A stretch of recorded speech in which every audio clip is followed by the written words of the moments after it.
Hello guys, welcome back. काफ़ी दिनों बाद आज ट्रेड प्लान कर रहे हैं हम पाउंड में जीबीपी यूएसडी में। शॉर्ट ट्रेड का बाइस है। बाइस तो क्लियर है क्योंकि अगर आप देखेंगे तो प्राइस हम एक लोअर हाई बना रहा है। मैं आपको दिखाता हूँ। प्राइस ने एक लोअर लो बनाया, फिर लोअर हाई गया, मतलब जिगजैग मूवमेंट जो इस पर हम ट्रेड करते हैं वो वाला मूवमेंट चल रहा है। तो 2 बार ऐसा कर चुका है। नाउ बारी है इस मूवमेंट की। अब हम आते हैं छोटे टाइम फ्रेम पे।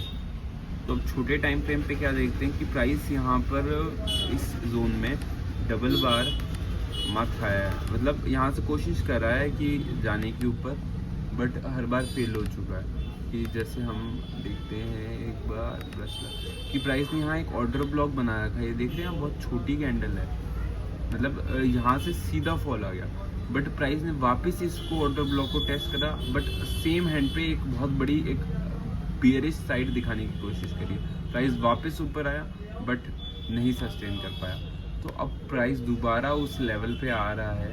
अब देखते हैं यहाँ अगर कुछ सेलिंग पॉइंट ऑफ व्यू से मिलेगा तो हम एक्ट करते हैं। बट प्रॉब्लम ये है कि आज फ्राइडे है और ये बज चुके हैं आज के 8:30 बज चुके हैं रात के। लेट्स सी, अगर कुछ मूवमेंट बनता है या कुछ प्राइस बनता है तो हम ऑन होते हैं। ओके, टिल देन हम इंतज़ार कर रहे हैं। तो वेलकम बैक गाइस। आज है मंडे और हमारा सेम ट्रेड अब कुछ वापस हमारे स्टेट पे आया है कि हमें क्या करना है। हमारा बाइस क्लियर था फ्राइडे को, हमें पाउंड को शॉर्ट करना था हमारे लेवल पे, बिकॉज 1 आवर में देख रहे थे हम कि प्राइस ने एक शॉर्ट मूव दिया है। शॉर्ट मूव मतलब सेलिंग मूव दिया है, बट प्राइस अब करेक्शन करने की कोशिश कर रहा है। अब यहाँ पे अगर हमारे को कुछ सेलिंग टाइप का मिलता है तो हम यहाँ से एक इम्प्रेसिव और मूव देख सकते हैं। तो इसी के लिए हमने 15 मिनट में गए। हम फ्राइडे को वेट कर रहे थे बट फ्राइडे को कम हो नहीं पाया बिकॉज मार्केट क्लोज ही होने वाला था।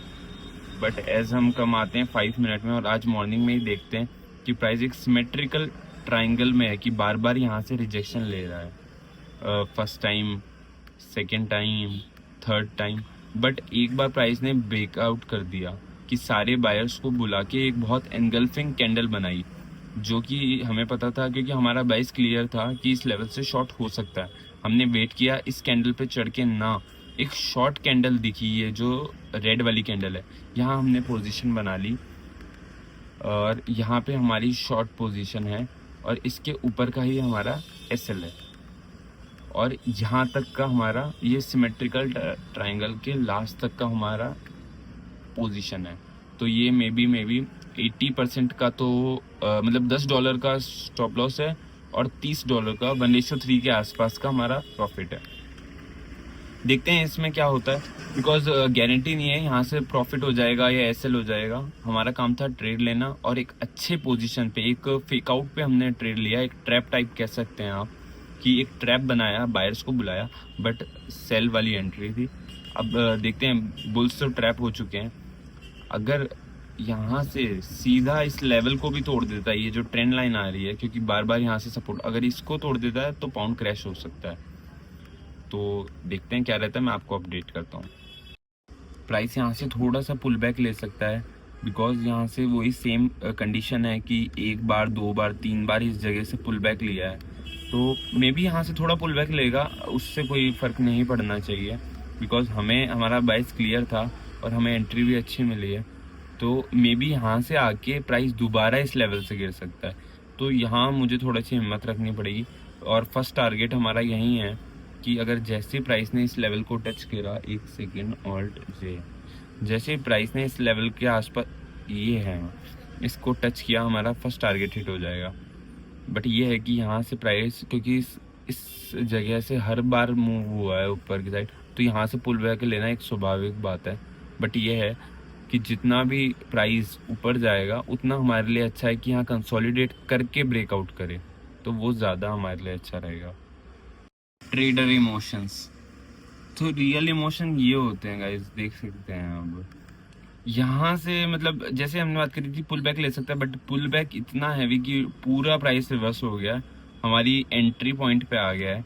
अब मे भी देखते हैं यहाँ कुछ अगर बात बनती है या कुछ अच्छी कैंडल देता है रेड, जब भी ये ट्रेड हो पाएगा, वरना फिर ये इस ट्रेड में ऐसे डन है।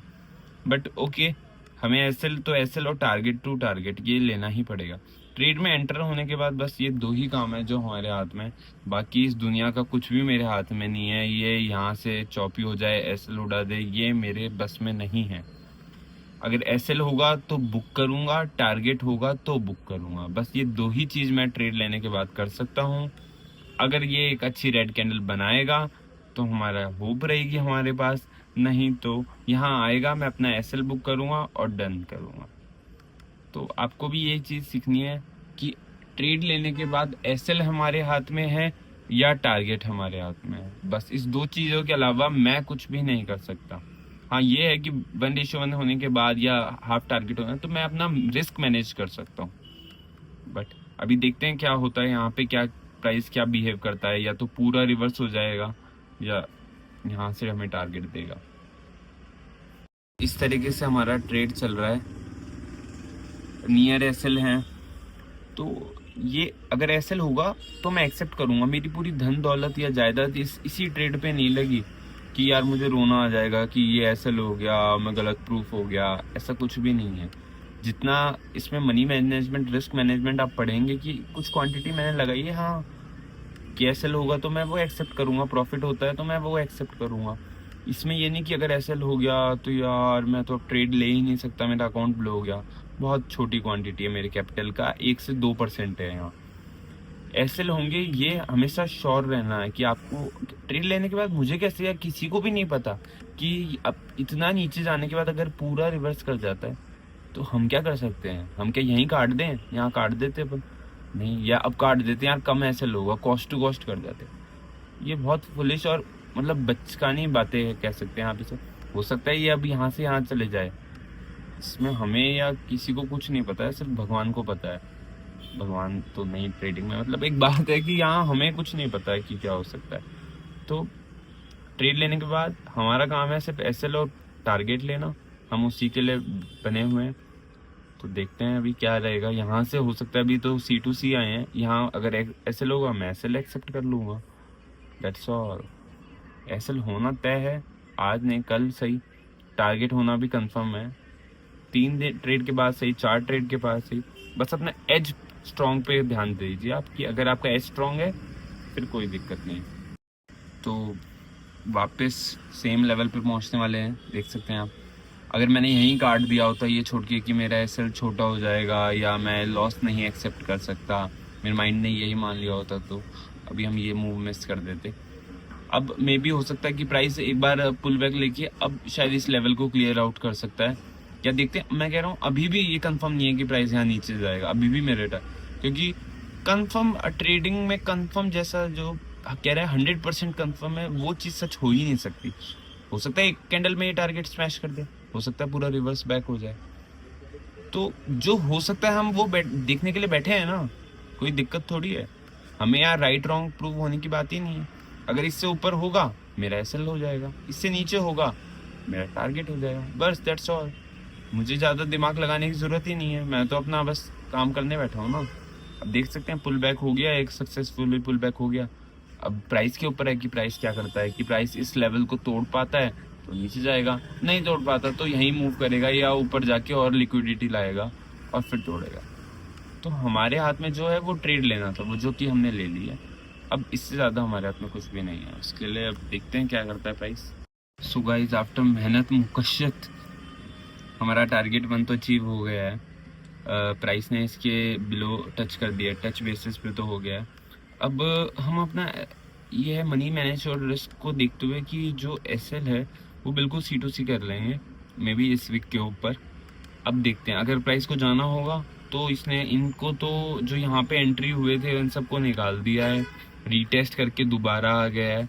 अगर if price want to go high down तो जाएगा, नहीं तो अगर यहाँ से रिवर्स हो गया तो फिर हम कुछ नहीं कर सकते। तो ये हमारा इसमें लॉस होना तो नहीं है इस ट्रेड में, ये कंफर्म हो चुका है।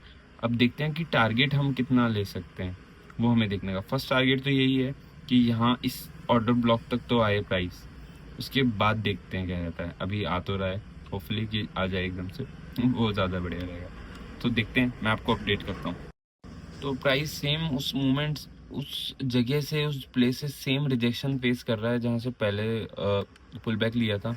हम देखते हैं एक बार वॉल्यूम प्रोफाइल लगा के कि सबसे ज़्यादा जो ट्रेड हुआ है या जो प्राइस का जो मूवमेंट है ना, जहाँ उसको सबसे ज़्यादा डिफिकल्टी आ सकती है, वो सेम उसी लेवल पे बार बार रिट्रेस हो रहा है। मतलब इस इंडिकेटर नहीं है, कोई लॉजिकल एक चीज़ है कि प्राइस में सबसे ज़्यादा जो ऑर्डर्स लगे हैं वो इस ब्लैक लाइन पे लगे। प्राइस पिछली बार भी यहीं से मूव कर रहा था, पुल बैक लिया था, तो अब सेम प्राइस रिट्रेसमेंट कर रहा है। अगर प्राइस ने इस लेवल को तोड़ दिया है, अगर 5 मिनट में देखते हैं, अगर इस लेवल को जहाँ हमारा टारगेट 1 है, अगर यहाँ तक पहुँच गया तो प्राइस क्रैश हो सकता है। कोशिश पूरी कर रहा है, मे भी हो सकता है कि दोबारा रिवर्स लेके एक बार टेस्ट करे या रिवर्स हो जाए, वो हमारे हाथ में नहीं है। देखते हैं क्या करता है। अब बारी आती है होल्ड की, जो कि बोलने में आसान है बट करने में नहीं, बिकॉज ऑफ कि अब दिमाग दोनों तरह से साइकोलॉजिकली वर्क करने लगता है। एक तो हमने बिल्कुल हमारा जो लॉस है वो बिल्कुल कम कर दिया, 70 to 80% हमारा टारगेट हिट हो चुका है। डे क्लोजिंग के पास हैं हम, क्लोजिंग सॉरी क्या बोल रहा हूँ, डे लो के पास हैं हम, बिकॉज आप यहाँ से देख सकते हैं ये डे लो है।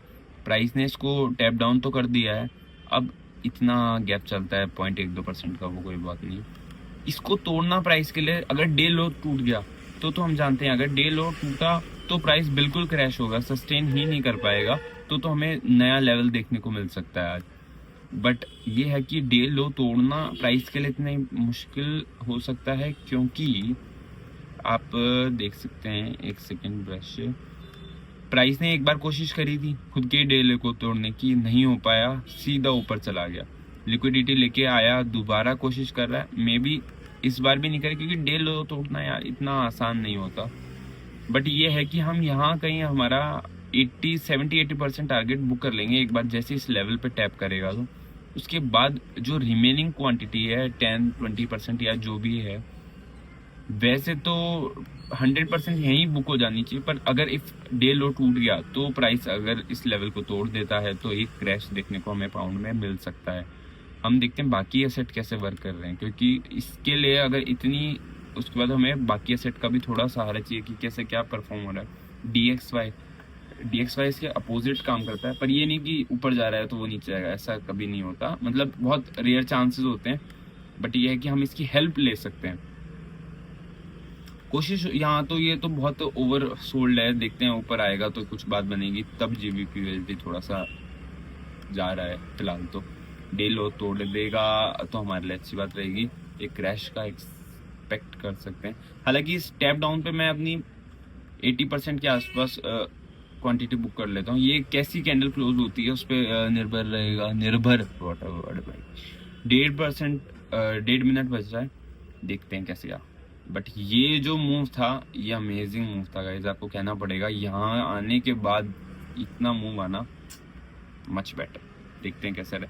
टैप पे 80% है, क्लोजिंग दे देता है टैप के नीचे तो हम पूरी क्वांटिटी भी सोच सकते हैं। अगर टैप आता है तो 80%, उसके बाद 20% ट्रेल करेंगे। And the moment of truth is here.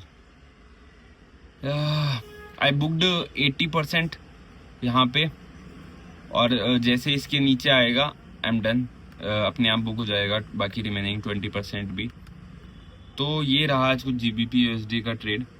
Hold करने का मन था, बट ये डे एंडिंग क्लोजिंग पे, मतलब डे लो पे थोड़ा सा चांस रहता है कि पुल बैक लेगा, बट एक हफ्ते बाद ट्रेड करना इस साइकोलॉजी को बहुत इफेक्ट करता है। मैं भी अभी सीख ही रहा हूँ, तो इसलिए मैंने प्रॉफिट बुक करना सही समझा। 1:2 तो हो गया है काफ़ी बात, हम 1:3 पकड़ रहे थे, और जो कि डन, और यहाँ पे भी टन बच जाएगा, और ये हमारा 1:3 भी डन हो गया। थैंक यू गाइस, ये था पाउंड का क्रैश, साथ में देखने के लिए थैंक यू लॉट।